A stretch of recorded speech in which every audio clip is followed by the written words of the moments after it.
Welcome to The Explainer. Today, we're taking a truly wild journey right past the veil of life. We're going to explore the rich, incredibly vibrant mythological themes packed into a fascinating story called The Mead of the North, Harry Erickson's Homecoming. If you've ever wondered how modern end-of-life experiences might collide with ancient mythology, well, buckle up because this is going to be an absolutely captivating ride. So let's dive right into this narrative. What exactly happens when a modern man, standing at the very edge of mortality, decides he wants the old ways for his final moments? Our source material introduces us to Harry, who makes this profound spiritual pivot right at the finish line. Part 1. Leaving the Mortal World. The story brilliantly sets up this stark, almost jarring contrast between the cold reality of a modern hospital room and the thrumming energy of the Norse afterlife. Picture this. On one hand, you have his earthly end. There's that heavy, sterile hospital scent, the rhythmic, agonizing beep of a heart monitor, and a completely failing body. But the very second Harry closes his eyes in that room, he awakens to luminous, shifting hues, a roaring sea of warmth, and a totally rejuvenated soul. It's not just a fade to black, it's a literal explosion of color and life. For 83 years, Harry walked this earth. And as the text tells us, in those later decades, he just grew so weary of dry, hollow starmans that promised him this distant, sterile sky. He didn't want a quiet, passive eternity. No, he turned his eyes north. He looked back to the ancient tapestries of his ancestors, craving the thrum of shields and the wild laughter of old gods. Which brings us to Part 2, Crossing the Bifrost.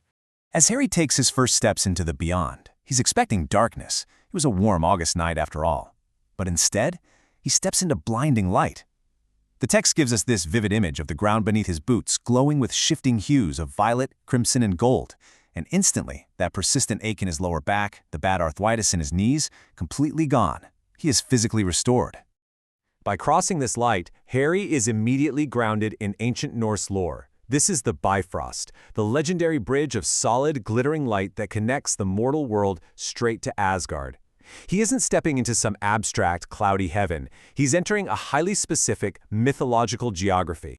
And get this, he doesn't even have to walk this bridge alone. The thunderous sound of a party washes over him, and he is enthusiastically grabbed by a tall, robust guy with a sun-reddened beard.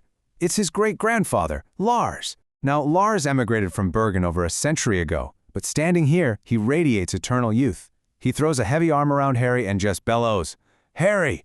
By the woven threads of the Norns, you made it!" Now that casual mention of the Norns, that's actually huge. The Norns are the weavers of destiny who govern the fates of both gods and mortals. By having Lars say this, the story is winking at us, reminding us that Harry's journey wasn't some random accident. His rejection of a modern afterlife in favor of the old blood, it was woven into his destiny all along.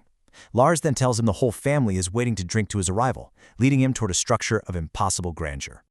Part 3. The Great Hall Gladsheim. The architecture of this place is a pure testament to battle and glory.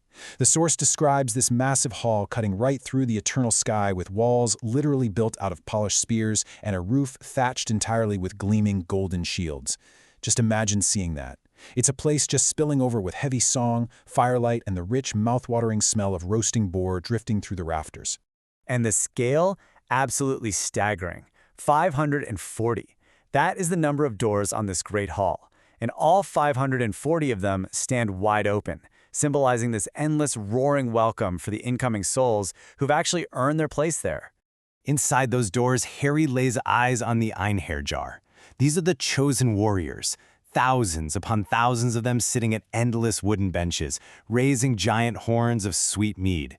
The sheer, overwhelming scale of this eternal feast totally takes Harry's breath away. But Harry isn't just joining the general crowd. Lars guides him up toward a massive, elevated table. Part 4. Legends and Ancestors. At this elevated table, Harry meets the absolute VIPs of his ancestry. We're talking the heavyweights. He sees Leif Erikson nursing a massive tankard, deep in a discussion about navigation. There's Ragnar Lothbrok, the fierce, silver-haired Voyager himself, giving Harry an approving nod. And right beside them is Harald Hardrada, this towering, battle-hardened giant. This confirms it. Harry's choice to return to the old ways didn't just save him from a sterile eternity. It elevated him to sit among the absolute greatest figures of his bloodline. And even a terrifying giant like Harald Hardrada is just sitting there laughing wildly at a skald. A skald is basically a poet or bard whose job is to entertain these legends with jests and stories. It just really highlights the joyous, deeply lively nature of this warrior heaven. It's not just a bunch of solemn brooding. It's bursting with stories, loud laughter, and entertainment. As Harry walks up, Leif Erikson actually stands, raises his horn high into the air, and delivers this incredible toast. To Harry, son of the Western Plains, who remembered the old ways when the world grew cold. And the entire hall echoes him with a deafening shout. That line absolutely nails why Harry is there. He's being honored specifically for remembering his ancient roots when the modern world had completely forgotten them. And that brings us to Part 5, the All-Father's Welcome. Think about the magnitude of what happens next. Right at the absolute peak of this wild celebration, the vibe shifts completely. The deafening shouts of thousands of history's greatest warriors suddenly fade down to a respectful rumble. A shadow falls across the central hearth. I mean, who commands that kind of instant, total reverence from the Einherjar? It's the All-Father himself. Odin steps forward, projecting this immense, quiet authority. He's got on his traditional deep blue cloak and wide-brimmed hat, with that single eye gleaming with cosmic wisdom. On his shoulders are his famous ravens, Hugin and Munin. Oh, and he's not alone. He is flanked by Thor, who's tightly clutching Mjolnir and nodding his massive red-bearded head in welcome. A grim but deeply proud smile touches Odin's lips as he looks down at Harry.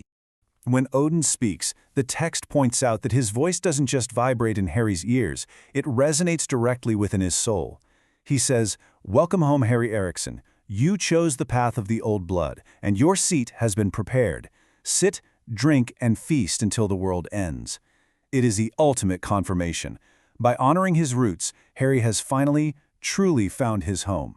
Harry grabs his horn, filled to the brim with sweet amber mead, looks around at his laughing ancestors, and takes a deep, triumphant draught.